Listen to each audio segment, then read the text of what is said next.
The HTC First from AT&T is the first smartphone on the market to feature Facebook Home, which delivers all the goodness of Facebook right to your lock screen and home screen, and a whole new way to message your friends. We're going to show you what we like and what we don't about the HTC First.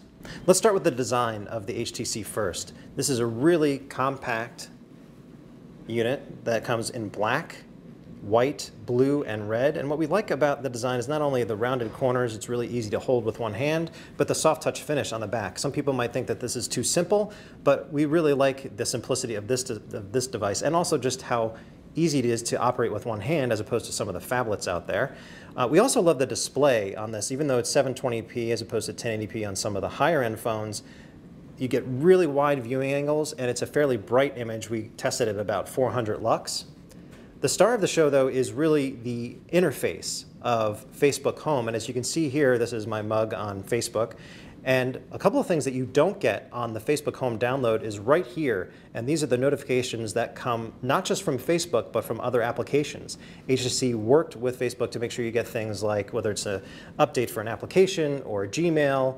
And all you have to do to open something is just tap twice. And if you go back to the home screen, and you're going through all of your updates and there's something that you really like, this is called Cover Feed. So these are all of the news updates that are coming from your friends. And if you want to like something, you can either do it down here or with a double tap. So it's really easy to interact with Facebook, and I'm sure that's what they want. And if you want to comment on something, you can just open this window here. The other key feature of Facebook Home on the HTC First is the way it handles messaging. And that's through a feature called Chat Heads. So you see here that all of this expanded, and these are some of our friends on Facebook, and if we want to go into any of these conversations, we can just click any of these heads, and we can also move them around if we like, their order, and if we want to get rid of them all, we can do that just by moving them down to the bottom of the screen.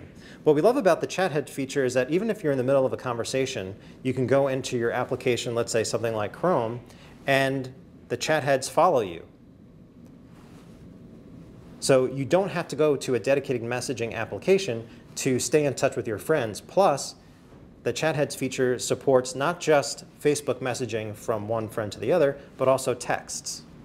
The HTC First, like all other devices that support Facebook Home, has this launcher right here, and it's unique to Facebook in the sense that you can set your status just with a tap, or if you go back in, you can access your photos or check into a location.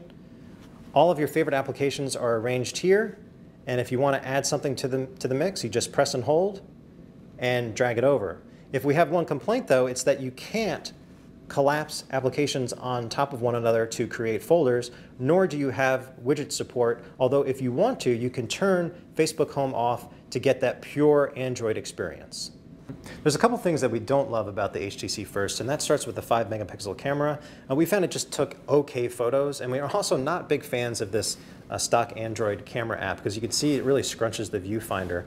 The photos themselves turned out just okay. So this is a video that we shot on the street of 720p, and you can see that it stutters a little bit.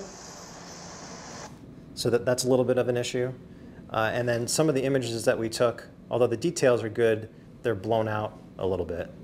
This is another one that we took of flowers, which turned out just okay. So, I mean, you're getting a 5-megapixel camera. This is a mid-range device, so you shouldn't expect the world there. We have a couple other complaints about the HTC First. One is that when you want to unlock to an application, you don't have the option of unlocking to the camera itself, which is a little bit annoying because I think a lot of people are going to miss being able to take that picture right away. The other thing has to do with security and privacy. So anyone who picks up this phone can go through all of your updates and comment on things and like things as they see fit. So that could be a real issue. The good news is that if you want, you can change the setting just by going in the home settings and see home when screen turns on, turn that off. So if you come out, turn off the phone, come back on, then you'll be forced to enter a PIN. Overall, we'd say that the HTC First with Facebook Home is a pretty good device for the money in the sense that you get a really nice and compact design, pretty fast dual-core performance, and a really nice interface and display for seeing all of your updates as they come in. We also like the chat heads feature, but is this worth getting on its own when you can download Facebook Home from the Google Play Store? It really comes down to how much you want to spend on your next smartphone. $99 is not bad for the hardware that you're getting here, but the battery life was about 6 hours, which is about an hour less than some other competing phones that we've tested. And we also have some concerns about the camera, which is good but not great. So that's why we're giving the HTC First 3 out of 5 stars. It's a pretty good first step for Facebook Home, but you might want to wait for some other options.